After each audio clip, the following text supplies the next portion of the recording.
Salut tout le monde, moi c'est Anaïs.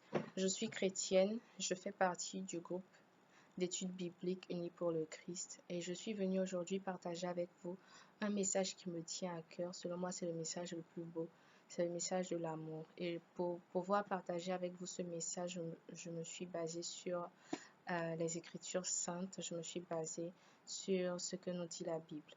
Donc, je veux vous inviter à ouvrir vos Bibles dans l'Évangile selon Matthieu, chapitre 22, versets 34 à 40. Quand les pharisiens apprirent que Jésus avait réduit au silence les Sadducéens, ils se réunirent, et l'un d'eux, un maître de la loi, voulut lui tendre un piège. Il lui demanda, Maître, quel est le plus grand commandement de la loi? Jésus lui répondit, Tu dois aimer le Seigneur ton Dieu de tout ton cœur, de toute ton âme et de toute ton intelligence. C'est là le commandement le plus grand et le plus important. Et voici le second commandement qui est d'une importance semblable. Tu dois aimer ton prochain comme toi-même. Toute la loi de Moïse et tout l'enseignement des prophètes dépendent de ces deux commandements. Donc, si on veut faire déjà un résumé à la fin de ces versets qu'on a lus, on peut dire que le commandement qui me dit que je dois aimer Dieu de tout mon cœur, de toute mon âme et de toute mon intelligence, c'est semblable au commandement qui me dit que je dois aimer mon prochain comme moi-même. Ça veut dire que je ne peux pas les séparer. Si je dis que j'aime Dieu, ça veut dire que je dois aimer tous mes frères. C'est là que je veux nous emmener. Et c'est pas possible de dire que j'aime Dieu mais je n'aime pas mon frère. C'est pas possible. Donc, je veux m'appuyer sur cela en lisant 1 Jean chapitre 4, verset 20. Un verset qui dit, si quelqu'un dit j'aime Dieu et qu'il haïsse son frère, c'est un menteur. En effet, s'il n'aime pas son frère qu'il voit, il ne peut pas aimer Dieu qu'il ne voit pas. C'est vraiment un appui pour les versets qu'on a déjà lus dans Matthieu 22. Ça veut dire que quand je prie tous les jours et que je dis je t'aime Seigneur, quand je loue, quand j'adore, quand je donne les attributs à Dieu, quand je chante ses louanges, tout ça, et ça doit être de cette même manière-là que je dois aussi aimer mon frère. Parce que je trouve même que c'est là qu'il y a le dilemme. Parce que c'est facile de dire que j'aime Dieu. Tout chrétien aime Dieu. Tout chrétien aime Dieu, sincèrement. Je ne vais pas trouver une personne chrétienne qui va à l'église. Même ceux qui ne vont pas à l'église, qui se disent chrétiens d'argent, déjà, ils vont te dire que j'aime Dieu. Ils vont te dire même que c'est la base de notre foi.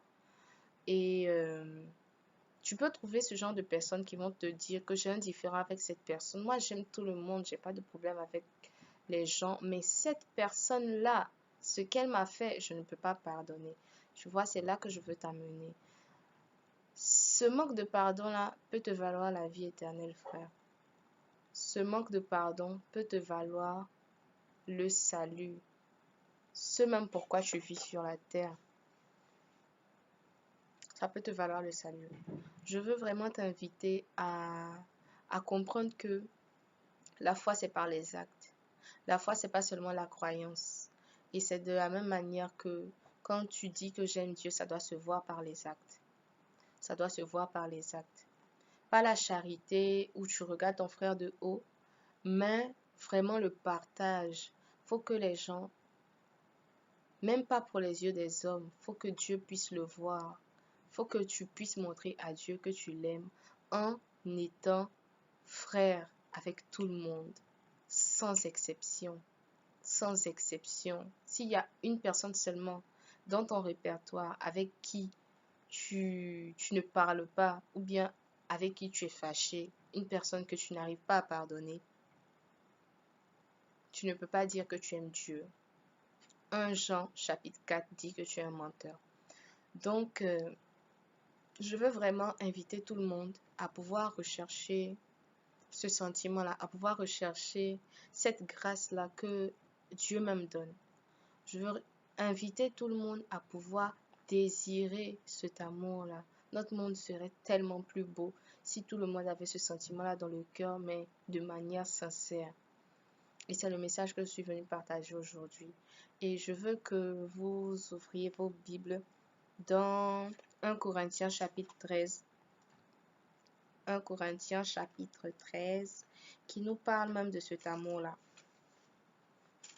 L'amour véritable, selon moi. 1 Corinthiens chapitre 13 dit, du verset 1 à 10, « Supposons que je parle la langue des hommes et même celle des anges. Si je n'ai pas d'amour, je ne suis rien de plus qu'un métal qui résonne ou qu'une cymbale bruyante.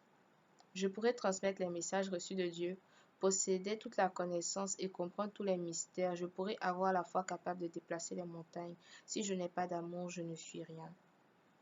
Je pourrais distribuer tous mes biens aux affamés et même livrer mon corps aux flammes. Si je n'ai pas d'amour, cela ne me sert à rien. Qui aime est patient et bon, il n'est pas envieux, ne se vante pas, il n'est pas prétentieux. Qui aime ne fait rien de honteux, n'est pas égoïste, ne s'irrite pas et n'éprouve pas de rancune. Qui aime ne se réjouit pas du mal, il se réjouit de la vérité. Qui aime supporte tout. » Pour moi, ce verset-là, cette partie, c'est la partie la plus forte. Qui aime supporte tout. Et garde en toutes circonstances la foi, l'espérance et la patience. L'amour est éternel, les messages divins cesseront un jour. Le don de parler en des langues inconnues prendra fin. La connaissance disparaîtra. En effet, notre connaissance est incomplète et notre annonce des messages divins est limitée. Mais quand viendra la perfection, ce qui est incomplet disparaîtra. Donc, tel est le message que je veux partager avec vous aujourd'hui. Je veux vraiment que les gens puissent montrer l'amour qu'ils disent avoir pour Dieu par les actes. Et dans les actes, tu peux les montrer seulement dans ta vie de tous les jours et dans ta communion avec tes frères. Je veux que tout le monde puisse désirer ce sentiment-là, que tout le monde puisse désirer cet amour parce que c'est une grâce qui vient vraiment de Dieu. C'est pas quelque chose qu'on doit vouloir faire de nous-mêmes parce que par nos propres forces, nous ne sommes capables de rien. Tout ce que nous ferons sera partiel. Mais si tu t'agenouilles, que tu demandes en toute humilité à ton Père qui est dans les cieux, il te fera cette grâce-là. Et c'est ce que je souhaite pour tout le monde, que tout le monde ait un cœur rempli d'amour, rempli de paix, rempli de joie, rempli de patience, rempli de douceur et que notre monde soit vraiment plus beau. Que Dieu vous bénisse.